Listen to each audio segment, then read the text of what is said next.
Ada orang yang kalau sakit hati itu nggak teriak, nggak marah, dia tuh cuma diem. Bukan karena nggak ada yang mau diomongin ya, justru di kepalanya itu ribuan kalimat tuh udah muter-muter terus. Semuanya jelas, semuanya rapi, tapi pas mau dikeluarin, nyangkut di mulut.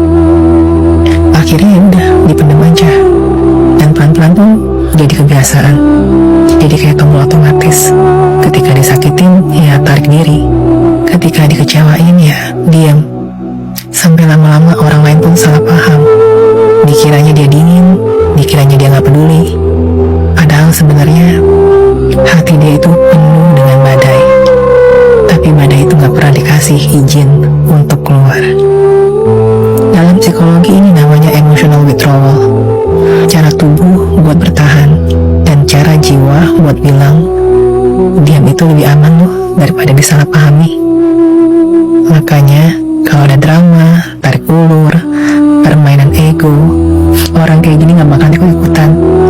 Bukan karena dia gak ngerasa, tapi karena udah terlalu capek. Dia tahu energinya terlalu mahal buat dipakai menghadapi hal-hal yang gak tulus. Dan lucunya, orang lain pasti bingung. Kok bisa sih dia segitu tenangnya ya? Kok bisa sih gak ribut? Padahal aslinya itu bukan tenang. Itu adalah luka yang udah dilatih menjadi hening.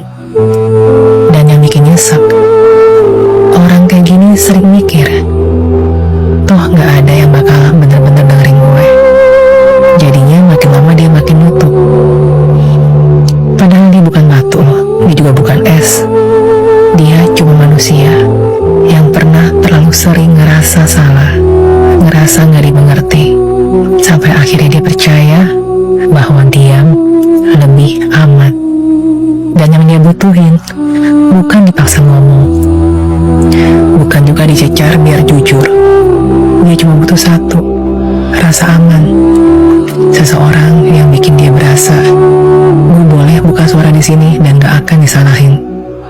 Jadi kalau suatu hari dia akhirnya ngomong ke elu, itu bukan karena elu hebat dalam memaksa, tapi karena dia percaya sama elu. Dan kalau elu sudah sampai di titik itu,